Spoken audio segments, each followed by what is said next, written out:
This is the Movie Theater Butter Podcast, where we talk about stories made into movies and what was modified for the big screen. As a warning, this episode will discuss the plot of both the movie and its original source material, so be ready for spoilers. I'm your host, Kim Labick, and I hope you enjoy the show. Hey guys, it's me, Jen. I'm back again. You guys ready? This is What's your name? Great intro. My name is Kim, and I am your host today, as always. Kim's having a little midlife crisis right now. She's kind of forgetting. I'm having some trouble. She's forgetting all of the English language, and this is actually, if you didn't know, her very first podcast she's ever done in her entire life. This was the first episode. Yeah.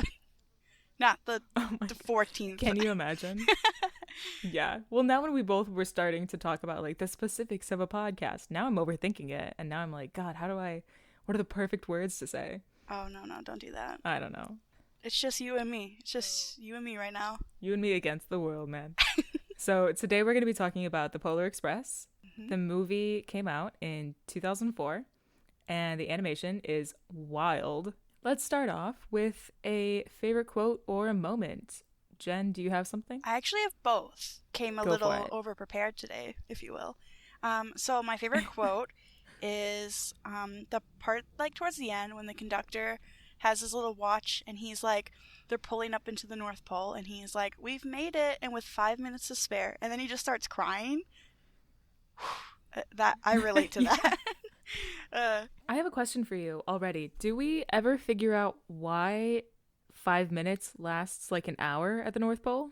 That is a huge topic I have that we're going to talk about. A huge topic, because that's the one thing I was like, what's happening? Let's not get into it now because I want to hear your favorite quote. So, okay, let me tell you my favorite scene before you get started.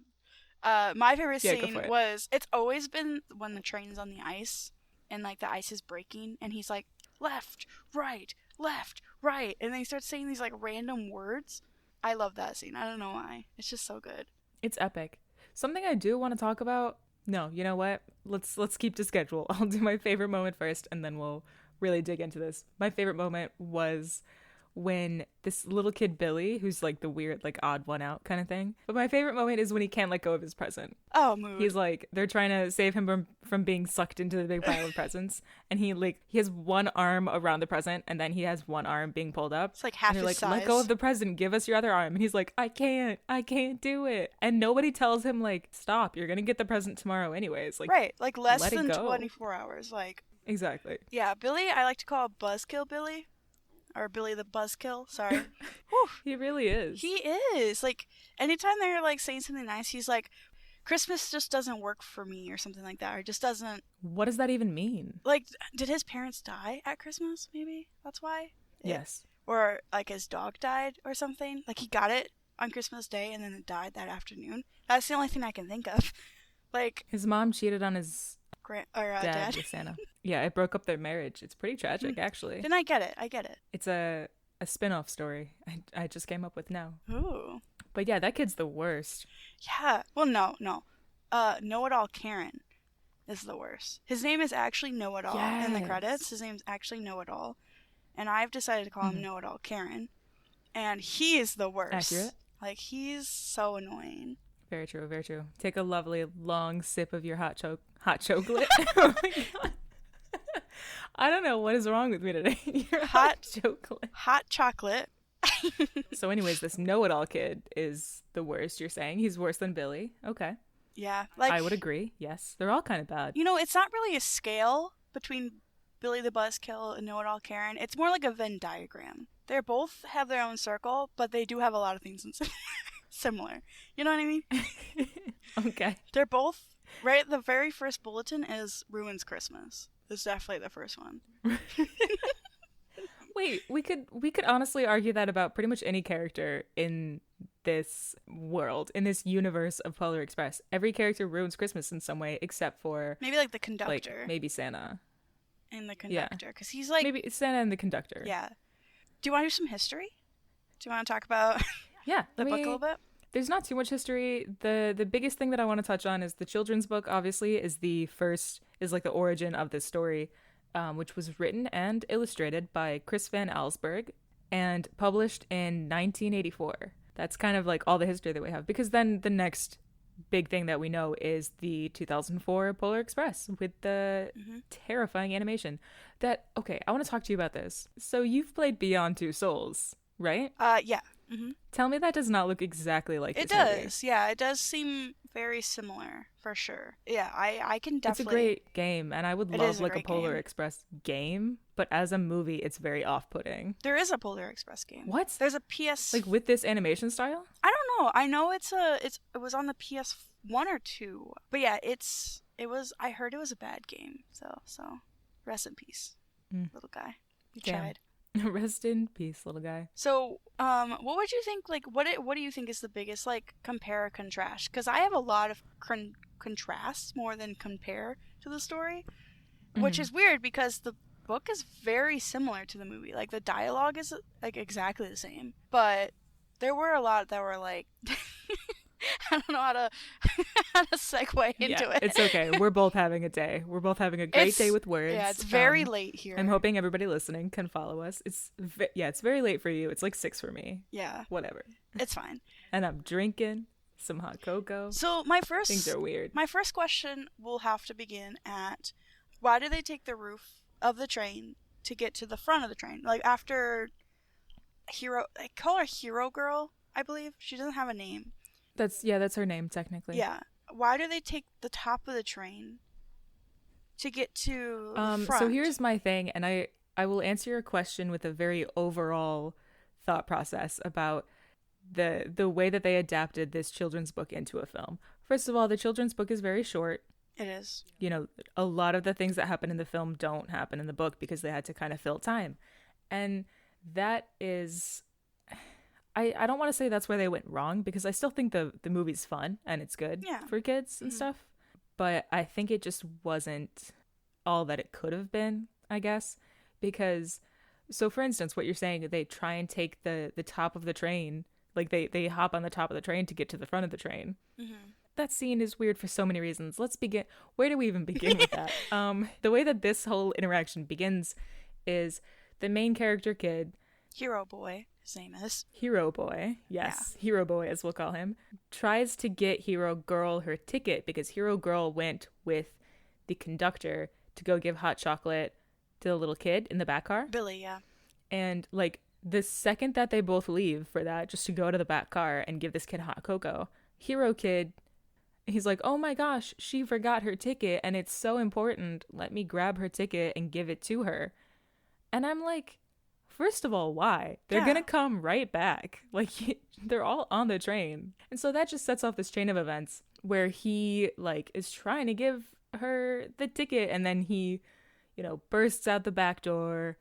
And because it's in between train cars, the wind and the cold and everything gets to him. And the ticket flies away. And it has this whole little adventure that it is so unnecessary. Mm-hmm. This ticket has, like, a 5-minute adventure. Yeah. I'm just like...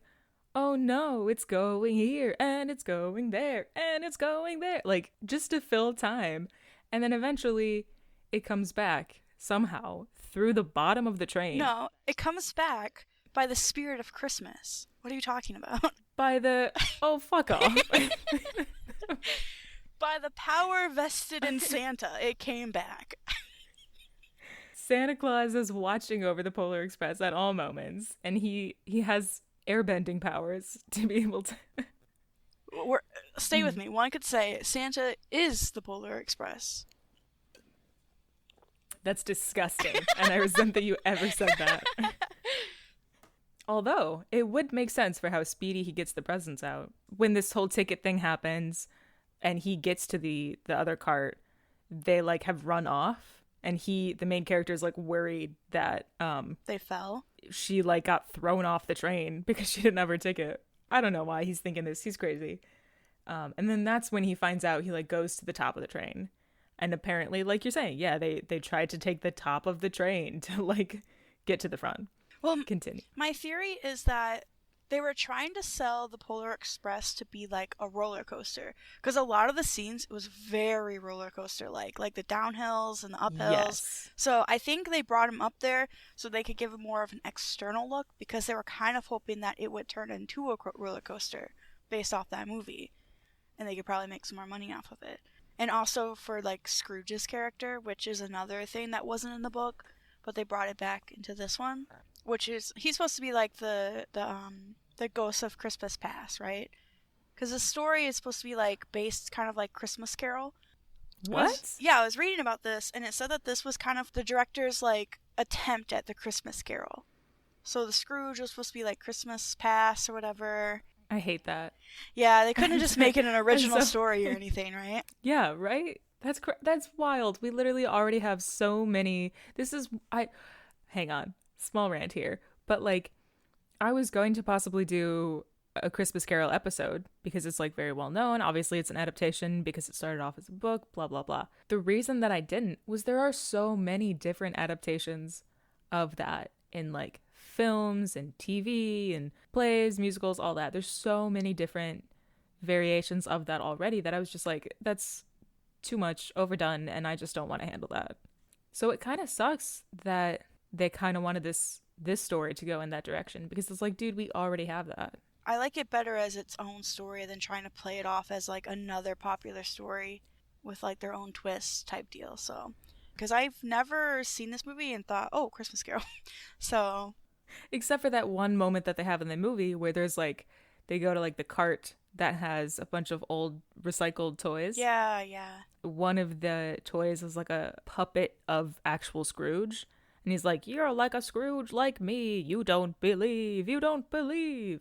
And apparently that's like the hobo guy at the top. I'm sorry, that is not a right word for it. Let's just call him Scrooge. The guy, the random guy. His name is Scrooge. Let's just call him that. Is he? Is that who you're calling Scrooge? Yeah, that's his name, Scrooge. Top of the train guy? Yeah.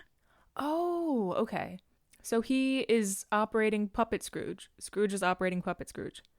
Mm-hmm. What is that guy's purpose Scroogeception in this film? Let's talk about that. I just said it. It was like Ghost of Christmas Past. Like, he's trying to get the boy to believe, which is another thing I want to talk about. In the book, the kid already believes in Santa. But in the movie, he doesn't believe in Santa. He's very, like, skeptical. He tries to find logic in, like, everything around him, especially dealing with, like, Christmas. Like, when they're going by that store, and the kids are, like, freaking out because it was like, oh, look at all the presents and Santa. And then Santa turns around, and he has, like, that mechanical stuff in his back, and he's like, oh, yeah, he's fake. I just find that's interesting. Like, in the book, he's very, like, he believed in Santa, and he got on the train knowing where he was going, pretty much. But in this one, he was very skeptical, like. Yeah, that is another, like, overall kind of, I'm so critical of this movie. That's another issue that I have with this film, is that, like, they play up throughout the whole thing that, like, his main motivation is he doesn't quite believe in Santa yet. Or, like, not yet, but he doesn't quite believe in Santa anymore. Yeah. So he's, like, losing his belief, losing his faith, whatever. And then, let's skip forward for a minute, because the moment that he gets the bell, he goes, they're at the North Pole, they're finally there, Santa pops out, all these, like, bells for the reindeer and the sleigh come out, and he can't hear them, obviously, because, like, the whole thing with Polar Express is, like, he can't hear the bells because he doesn't believe, and then when he does believe, he can hear the bells. In the movie, they could have done this so much better, but what they have in the movie is one of the bells gets randomly knocked off of the sleigh, and it, like, rolls over to him. Directly at his feet. And he's right at his feet. He picks it up, and he just says out loud, I believe, and then shakes it, and then he can hear it. And I'm like, boy, you spent this whole movie not yet believing. Why all of a sudden now? I think it would have been more impactful, like, if he didn't say those words. And then it was just, like, a hesitation, like, he stopped, and he, like, really, like, closed his eyes, and then, like, you could just see it in his face, and then he rang the bell, and then you could hear it. Because you could figure out why that he couldn't hear the bells.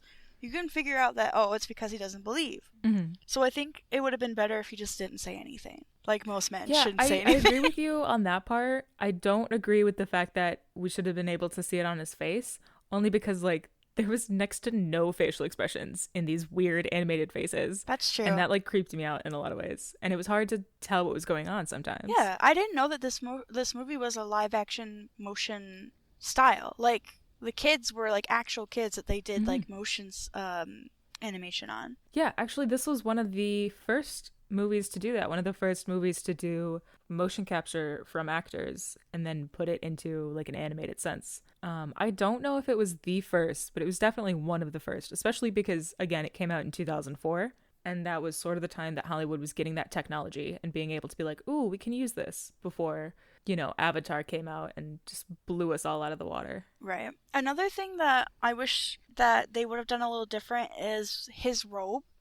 So you know how, so in the beginning of the movie, he like rips his robe, and that's how the bell like falls out of his pocket. The first time they did it, they show it like 3 different times. The first time he did it, I really liked it because he didn't like look back, he didn't draw attention to it, and it would have been very nice if they would have like left that and maybe like one more little reminder at the end, because they kept bringing it up, and then you were like, oh, that's obviously what's going to happen, is that he's going to lose the belt, obviously, because they keep showing the broken robe. And on that note too, Santa gives him the bell because he's like, yeah, keep this, believe in everything. So he gets to keep the bell, and Santa literally says to him, he's like, keep it safe. And the little kid's like, I'm totally gonna do that, Santa. He puts it right in the pocket with the hole that we have seen, like you're saying, several times throughout this film, has a hole. Like, does that kid not learn anything? I feel like if it happened enough times throughout the night, he would make a mental note of being like, look, this is not a safe pocket. But Right. power of Christmas just messes with your head, I guess. No. So that's what happens when you just let a kid be in control of their own destiny. Yeah, that's why the voting age should be raised to 50. Oh, no. I don't know. Definitely not. God, no. Can we talk about how the conductor is not very good with kids? He doesn't seem like he likes kids at all. The way he talks to them, he's protective of them because they're on his train and he has to be legally protected of them. But he doesn't like kids. Yeah, he's just not really good with kids too. Like, he doesn't quite get how to like communicate with them. And that's a big thing too on this whole, a lot of the issues that happen on the train are just like basic miscommunications. Yeah. If anyone would have just said like, hey kid, you don't have to give her ticket right now. Hold on, they'll be back. And who was it who told him like, oh, I guess they're gonna throw her off the train? Like, cause that's a miscommunication. When does that ever happen? Was it Billy the Buzzkill? I feel like Billy it was. the Buzzkill? It was it had to been him or Know-It-All Karen. It was one of the two. I think it was Know-It-All. Probably yeah, Know-It-All. I think it was yeah. Karen. But yeah, he's just so annoying. He always had to stir the pot. Another miscommunication instance when they're on the train, when they have that weird, like the 2 guys up front who are like trying to replace the bulb in the train, and then later on they have this moment where like a pin comes loose in the train and that's an issue, and then after the whole instance with the pin, like, oh, it's off the train and it gets stuck in the ice and oh no, we'll never get it back. Then the guy like takes a pin out of his hair and uses it. If you knew you had a pin in your hair, you could have avoided that whole scene of trouble. And your friend there probably knew you had a pin in your hair. Why is everybody just kind of stupid in this movie? He spent hours working on his hair that morning to look good for Santa. He had to. He couldn't sacrifice that. He wanted to look good. That's pretty valid. But it all got ruined because some kids couldn't talk to anybody. Classic. Yeah, they just have a lot. Okay. Another thing that I wanted to say is like some of the dialogue is just weird. It's just like off. Like they'll say something. I don't know. I can't think of an example off the top of my head, but it's just kind of off. You know, it's just sort of strange. It's not really how you would think regular dialogue would go, especially in like a children's film. Like people will say something and someone will just ignore it or whatever, and you're like, that was an important thing they just said, and you're right there. Listen to your children. I guess also even Billy is like another example of that. Again, mentioning how he's like, Christmas just doesn't work for me, and they ask him and he says the same thing again, and you're like, kid, what do you even mean by that? Can you elaborate? Can they all just have a conversation? Right. Instead they just sing songs. Also, that song... Yeah, and there's not even, like, a lot of good songs. They're just, like, 2 songs. That song is good, first of all. The song Which that they one? sing... There's, like, 2. The one where, first of all, the Polar Express song was stuck in my head for so long after I watched it. But no, the one where Hero Girl and Billy the Buzzkill were, like, singing at the back of the train. That was a lit song. I don't know what you're talking about. Yeah, that was a good song. Okay, you're right. But there was a song later on that they had. It's just like wild. Something about the Polar Express. I can't I don't know. I'm not singing on your podcast. Exactly. It's not good enough to remember. So it's clearly, I'm so cynical. There are some movies that I'm just going to be like so critical and cynical about. And this is one of them. I have a trivia question for you, Jen. Oh, gosh. Okay. On the subject of trains. I don't know anything about trains. Okay, what do you got? This one, it won't be, you'll be fine. You'll get this. Mm-hmm. Or maybe not. Who knows? I probably won't. So the Père Marquette 1225 is the make of train that was used as inspiration for the Polar Express train. And my question to you, at which university did that train reside for most of its life? Is it multiple choice? Nope. At which university? Oh my gosh. Do you want me to write an essay for you? You just have to wildly guess. Yeah.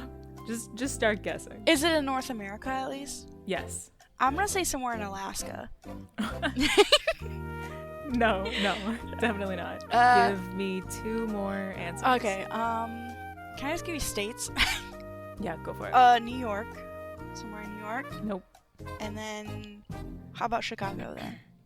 Somewhere in Chicago? Nope. I don't flipping know. Where is it? So the Père Marquette 1225, I don't know if it's 1225, whatever. The Père Marquette lived at Michigan State University. Really? For most of its life. I'm going there right now. College. Yeah. I think that was pretty cool. When I came and visited you in Lansing, why didn't we go and see it? So apparently it was retired a while ago, and it was taken and put in like a museum in Owasso, I think. But yeah, it was originally a train at Michigan State where I went to college, which was really cool. That is really cool. And interestingly on that too, the main character in this movie is apparently from Grand Rapids, Michigan. So there's like a lot of heavy Michigan going on. Represent, man. That's awesome. And that is all I will ever know about trains. Another contrast that I have between the book and the movie is that the book says nothing about the tickets, which I think is a huge part of the movie, which is one of my favorite parts of the movie, is him with the tickets and he's doing the whole punch in. And I like it, but also at the same time I don't like it because it's like the whole concept of like thinking from the viewer. Because if you couldn't figure out what the lesson for the characters were, they kind of told you at the end. Like for Know-It-All, it was like he needs to learn to like respect and listen to people more. And what was Hero Boy? That's his name.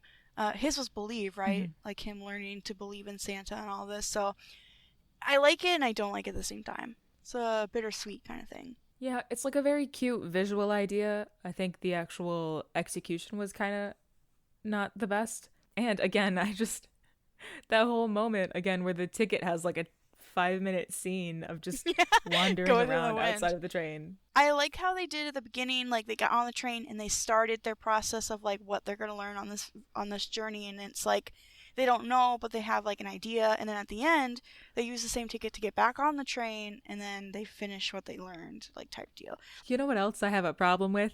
This kid hops on the train. Well, okay, so this train appears out of nowhere, and then the conductor like invites him on basically subtly, and then he ends up hopping on and going along for the ride. And then like they check, the conductor is like, give me your ticket, kid. And the kid's like, I don't have a ticket. And the conductor's like, check your pocket. And that's weird to me because he didn't pay for a ticket. And so how does he just get one? And then because of that, if he doesn't pay for a ticket and they'll just get one by the fact that they hop on the train, why, again, is it so important that kid has to give her ticket while she just goes in the back of the train? Why was that necessary at all? Who wrote that into the script? Who can I fight? I don't know. I couldn't tell you. I know. Robert Zemeckis. Yeah. That's who I can fight. I'll knock on his door and be like, why? Why did this have to happen? I have a fun fact. Go for it. What do you got? It better be fun. It's super fun.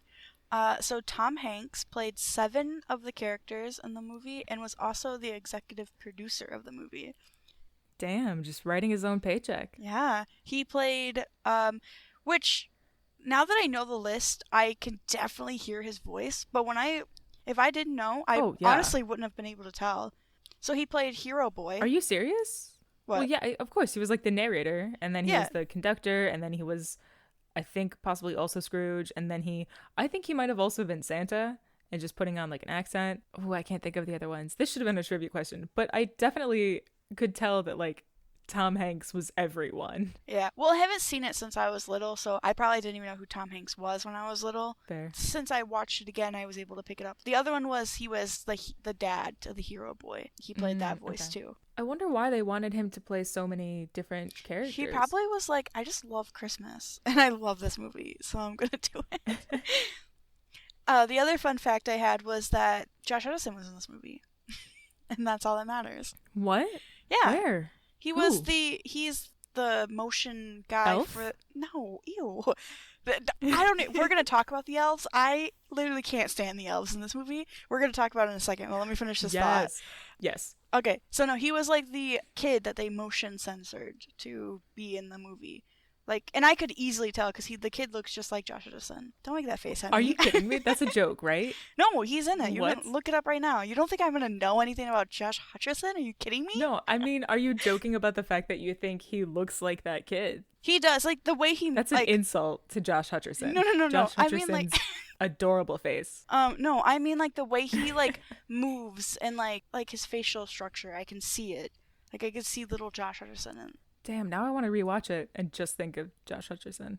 Well, you don't know him like I do, so you won't be able to pick it up so easy. You guys have been married for how long? How many happy years? How old am I? Whoa, child bride alert. Yikes.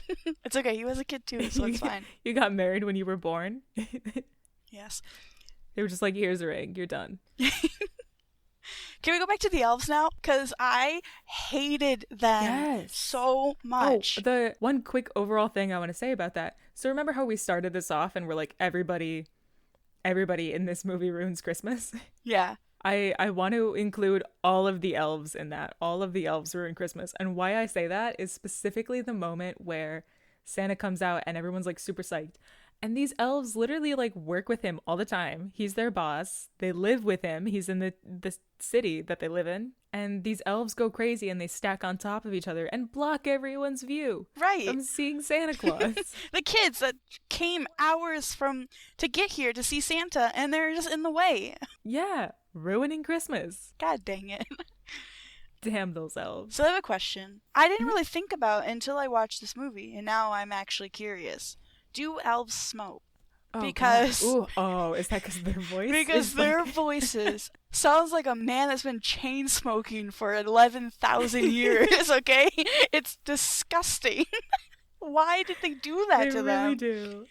They were so gross. They could have just been a Tom Hanks voice, but no, they had to make it, They could have been anybody's voice. And, like, why did they, like... Okay, so you know when they first pull in on the Polar Express and they're going to, like, the town square where the Christmas tree is, and they're looking outside the window, and all of the elves are just cartwheeling down and, like, tumbling down towards the tree. Why were they doing that? Why couldn't they just walk? Could you imagine if you're walking down the streets of New York and somebody's just... I'm sure this happens all the time. But somebody's just like... Well, it's New York, of course. Yeah, it's New York. Let's do something smaller. Let's do, like, Rochester. Like, you're downtown Rochester, watching the Christmas lights, and somebody's just cartwheeling through the snow and, like, tumbling through the snow. I would think that they're probably recording a TikTok, and then I would roll my eyes, and I would put my hands on my hips and say, those kids. And then I'd be like, what's your at? I'll follow you. Are you good? Are you viral? Yeah, that's all I care about.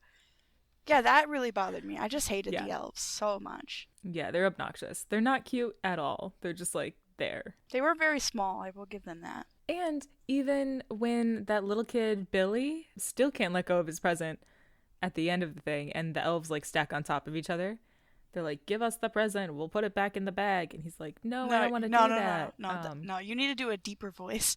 Let me set the scene. So Billy is like, no, don't take my present away. It's mine. I want it. And then the elves are like, hey, kid, give us the present. Trust us. That's the creepiest part is when they say trust us. Yeah, you're the last person I'm trusting. Trust us. Ew, exactly. It's so gross. I hated it. I wanted to turn it off, but I was already at the end, so I was like, I might as well just keep going. Another thing I want to talk about at the North Pole is... the North Pole I had a lot of concerns about. I got to the end of the movie and I was like typing away. I was like, I have so much to talk about. My first one is like, nothing makes sense there. time, gravity. Like, when they got there, the conductor said, oh, got here with 5 minutes to spare. In the last 5 minutes, they got, off the train. They got back on the train went down the tracks, was another roller coaster moment, and then they got stuck in the factory, and then they were traveling all around the town, and then they got back, and then Santa didn't leave until midnight. Like, they did all of that in 5 minutes, so, like, time just doesn't exist. And they noted that, too, and didn't quite explain it. Yeah. Like, the conductor is like, 5 minutes ago, and that one kid was like, hey, you said it was 5 minutes 4 minutes ago. Yeah. And then again, after the whole adventure that probably takes about an hour or so, he says it again. He's like, 5 minutes to go. And they're like, I don't remember who says it, but somebody brings up the fact that, like, how does that make sense? And, like, nobody really answers it. They don't even throw it off with, like, it's just the magic of Christmas. Like, they don't explain it. They're just like, time has no meaning, I guess. But they don't. But again, they don't say it. They just leave it to the nothingness. Yeah. And I found that was very, like, off-putting. I was like, okay. When they were coming out of the bag with all the presents, and then they hit the star, and then 3 little bitty elves that were like the size of a 3-year-old come barreling down, and they grab the star and pull it back up. Does gravity not exist? Huh? Then why do they need to be on top of each other? Why can't they just jump to be that tall? I am literally a licensed skydiver. Right. Literally a licensed skydiver. And when I watched that scene, I was like, no fucking way. It's like the time that this star already had to fall down compared to, like, the time that they just began to jump and dive. Like, they could have gotten close, but no fucking way in hell could they have, like, been able to get all the way down to that star's level and grab that star and, like, save Christmas or whatever. Yeah, I really think the world building of Polar Express needs some help. Yeah. Hopefully they won't make a remake. Oh, gosh. I didn't even look that up. I don't think that there is anything set to do a new adaptation of the Polar Express. However, if they did, I would like to see some changes, Robert Zemeckis. I was going to say, I have somebody that can play as the hero boy. Don't you dare say Josh Hutcherson. No. He's an adult. He's going to be the conductor. Oh, ooh. Because I can't let him be an elf. I'm sorry. He's small, but he's not that small. So, have you seen Wonder? His name's Jacob. I looked him up because I was like... Jacob Tremblay from The Room? Or not The Room? Yeah, he was in The Room too, yeah. That kid's my son, first of all. That kid is so cute. And he is just, like, such a good actor for being, like, 8. And... He's definitely older than 8, but yeah. Sure. And I think he would do really good. I could see that. I think that's a great choice. Who else should we have to go? So then you're saying Josh Hutcherson would be the conductor? I feel like I don't know, he has to come back at least. Because this is kind of like one of his starting roles. Like, they would want to bring him back. He doesn't have to be the conductor. Maybe he could be... Santa. No. I feel like he's just not tall enough to be the conductor. Oh my god, Jen! Josh Hutcherson can do everything that a 6-foot man can. That's true. And more. He's extremely talented. Mm-hmm. That is true. So, ha. Okay, fine. He can be the conductor. Who else we gotta cast? We have to cast Santa. Yes. Oh, I would honestly want Tom Hanks to be Santa. Yeah. If he had to come back for Remember any that time role... at the beginning of this year where Tom Hanks got coronavirus and the whole world, we were all terrified. We're like, oh god, please do not be the first celebrity Rona death. Yeah. That could have been real bad. Who should we... Okay, so we're gonna have Tom Hanks be Santa. Scrooge. Who should we do for Scrooge? Tom Hanks. No. He's too busy doing other things. He cannot do 7 roles again. I'm thinking like Steve Buscemi. He did it once. No. Oh my he was every time we do a recast, Steve Buscemi comes up. No, he only came up once in the Chicken Little episode. If you haven't heard the Chicken Little episode, you need to go listen to it. Me and Kim did it a while back. That was a great one. Mm-hmm. And it was one of my favorites. Easily top 4. For sure. You're talking about Danny DeVito. And I was working towards it. You know he's going to be every single one of the elves. Every single one of them. All right, Miss Men and women. Jen, Miss Casting Agent. What role would you give to Danny DeVito? Whatever he wanted. Don't you dare. Don't you dare. Okay. I was so ready for you to say elf. I said elf. Please don't. I said all the elves. Yeah, he's going to be all the elves. And then take it back. No. He deserves it. He gets all of them, men, female. I want to see him rolling and tumbling down the streets to see Santa. Rolling Yeah, and tumbling down the street. So are we pushing Santa down the streets now? Are we rolling his body down the streets? No. I'm talking about Danny DeVito being the elves, and they were doing the cartwheeling down the street, Kim. I just can't follow anything today, I guess. You're just not listening Apparently to not. me. I might have spiked my hot cocoa or something. Gosh. So where were we with the casting? We didn't cast Santa yet. No, Santa was going to be Tom Hanks. Danny DeVito is the elves. Josh Hutcherson is the conductor. What are we thinking for Hero Girl? We got Scrooge, and we got... Should we do... I feel like we should do Hero Girl, because we need a girl in the cast. Steve Buscemi. Steve Buscemi could totally as be Hero Girl? We are... I would watch that. You know how I said that this movie has a miscommunication problem? I feel like I've had a miscommunication problem, and I apologize. You and I are just like, what are you talking about? It's so late here. About? Yeah.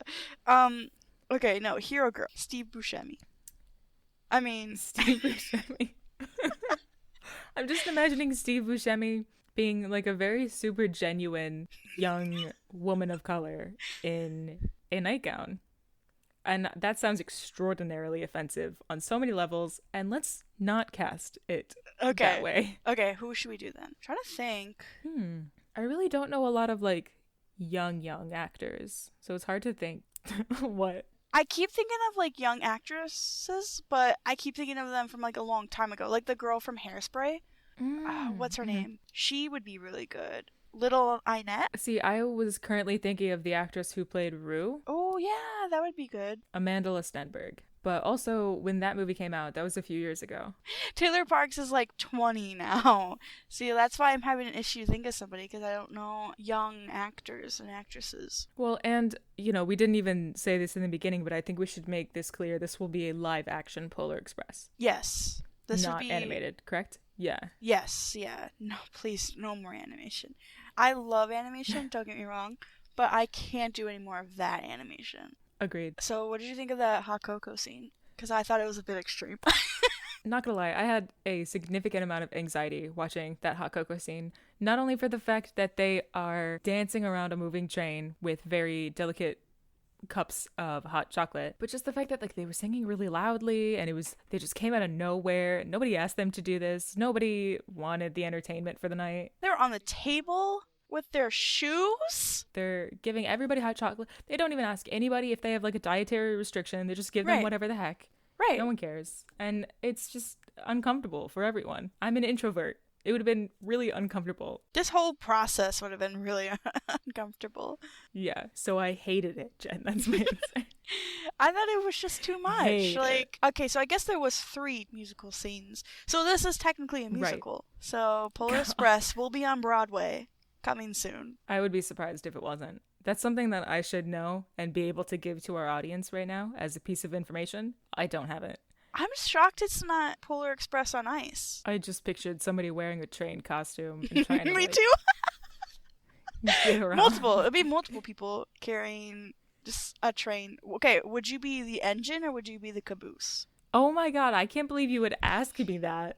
As if you don't know that I would of course be the engine. So insulted that you think I could even possibly be the caboose. And what about you? I think I would be the one with the misfit toys. You just see you in the window swinging. I'm so sorry. I'm dead. How would you be able to like move in the costume? What do you mean? First of all, that you're like on ice, and second of all, you're like in a big train costume, sandwiched between 2 other ice skaters in a train costume, and you have all these misfit toys hanging from your train costume. Well, I'm just that good, Kim. I've been watching. I will watch Yuri on Ice to get ready for my performance as the misfit toy cart. So, coming soon. Take out a good life insurance plan, man. Oh, that sounds sketchier than the Spider-Man musical. Speaking of Spider-Man, did you know Josh Hutcherson auditioned for that role? and that you can find his audition tape online. Which, I can see which role? why he didn't get it. Which role? For MJ or Spider-Man? Spider-Man. Mm. Yeah, he was too short, so they didn't give it to him. Tom Holland. I feel like Tom Holland is the same Height? Yeah. height. Probably. I don't want to Google how tall is Tom Holland because I feel like that is something people have Googled, and I feel like it's also very offensive. So, Why? But I feel like they're about the same height. I don't know.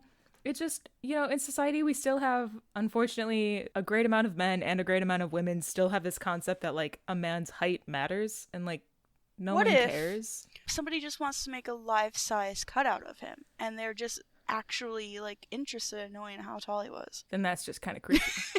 Okay. But also I respect now it. I feel attacked because I have a cutout of You have Josh a life-size cutout? and Tom Holland. I have both of them. Okay, so then who's taller? Oh, they're little. The world needs to know. They're like they're the same height. They're just little guys. So can you imagine in the casting room, there's Josh Hutcherson and Tom Holland right next to each other. Josh Hutcherson goes up and he reads for Spider-Man. And they look him dead in the eyes and they say, "You're too goddamn short. Get out of here." And then they go to Tom Holland. He starts speaking and they're like, "You're hired." Same height. It's because he's British. That's the only reason why. How does that make any sense? Spider-Man is an American character. He's from New York. You know what? I think the elves are New Yorkers. That's the only thing that makes sense. The elves in Polar Express. I actually, now that you say it, I think they are. They do have almost an accent. Unless, because we're talking about this, I'm giving them an accent in my head. But I swear they did have like a New York accent. That's just the heavy smoking, Jen. It's the New York accent. Oh, yeah, the lung cancer. The 11 years of chain smoking. Do you have any other big notes that you want to mention about Polar Express? The only other thing I have left is that in the book that they literally hardly ever mention the train. And that's like the whole thing. It's literally called the Polar Express. And that they mention the train like the first like maybe a page and a half, 2 pages, and then again at the end, and then that was it. Yeah, I mean, that's kind of all that I have. That's all I have too. Yeah, this was a really wild movie. The book just kind of makes more sense in a lot of ways. I think the movie, they tried, and it's not terrible, it's not awful. I've been kind of critical of it, but it just falls short in a lot of ways, and I don't think it was as mind-blowing and amazing as people thought it would be. Yeah, like I can see why it's a classic, like a Christmas movie classic, but I don't really understand the hype. Yeah. And it just, why did they have to cast Tom Hanks a million times? Like, if it just doesn't make sense to me. Like, maybe there's a lot of other voice actors. He wants to just flex and be Mr. Man. And he was an executive producer, too. I just feel like, on one hand, they should have just, like, whatever. I won't get into that. Next time. Got any thoughts to wrap up? Nope. Good. I'm excited for our next one. Yeah, we have a How to Train Your Dragon coming up. Yep, that's our next one, and I've never been more excited in my entire life. I just want you to know that. Good. I look forward to talking about that one, especially because, that's another children's book that became a film, and I have heard that they're significantly different, so I'm interested to see all that means. Yeah, we will talk about it. I got a few good trivia questions for you, so you better study up. Oh, hell yeah. I'm scared already. All right. Well, we'll see you then, man. Thanks again. Bye. Well, it sounds like that's a wrap. Thank you for listening to Movie Theater Butter, a Tilkim Productions podcast, edited by Kevin Matthew Keeling of Take the World. If you have a free moment, we'd really appreciate if you like or follow the podcast from wherever you're listening. It'll really help us grow our audience and be able to continue making episodes for you guys. You can also follow us on Instagram for monthly episode schedules, extra content, and even surprise video episodes. All right, I'm done. See you next episode.